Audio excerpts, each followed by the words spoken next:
મહાદેવે નજર ઉતારી, પણ કોની? જ્યારે નાનકડા કૃષ્ણ ગોકુલ આવ્યા ત્યારે આખું ગોકુલ ખુશીમાં ડૂબી ગયું. દરેક ઘરમાં આનંદ હતો, દરેક હૃદયમાં ઉત્સવ.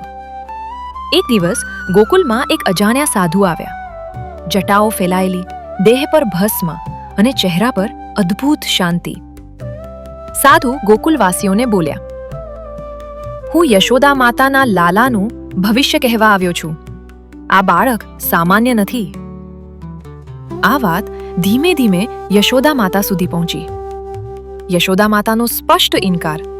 યશોદા માતા બહાર આવ્યા, સાધુને જોયા અને પ્રેમ ભર્યા, પરંતુ દ્રઢ સ્વરે બોલ્યા, બાબા, મારે મારા લાલાનું કોઈ ભવિષ્ય નથી સાંભળવું. એ હજી નાનો છે. મારો લાલો બસ મારો છે.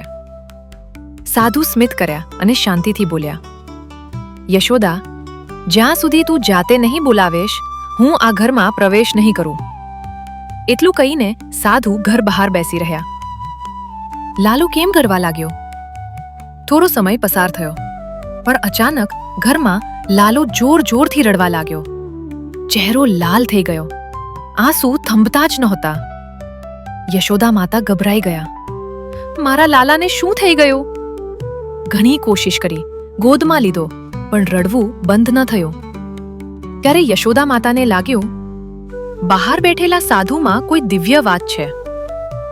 મહાદેવને અંદર બોલાવ્યા.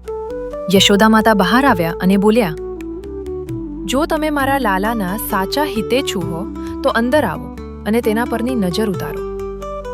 આ સાંભળીને સાધુની આંખોમાં આંસુ આવી ગયા અને ચહેરા પર સ્મિત છલકાયું. ભગવાને ભગવાનની નજર ઉતારી મહાદેવ અંદર આવ્યા. નાનકડા કૃષ્ણને ગોદમાં લીધા. જેમ જ લાલાએ તેમને જોયા, રડવું તરત બંધ થઈ ગયું. લાલો હસવા લાગ્યો. મહાદેવ ભાવુક થઈને બોલ્યા, જેની નજરથી આખી સૃષ્ટિ ચાલે છે, આજે એની નજર હું જાતે ઉતારું છું. તેમણે ભસ્મથી લાલાની નજર ઉતારી અને બોલ્યા, નજર ન લાગે મારા પ્રભુને. આવી વાર્તાઓ દિલ સુધી પહોંચતી હોય તો એક લાઈક જરૂર કરજો.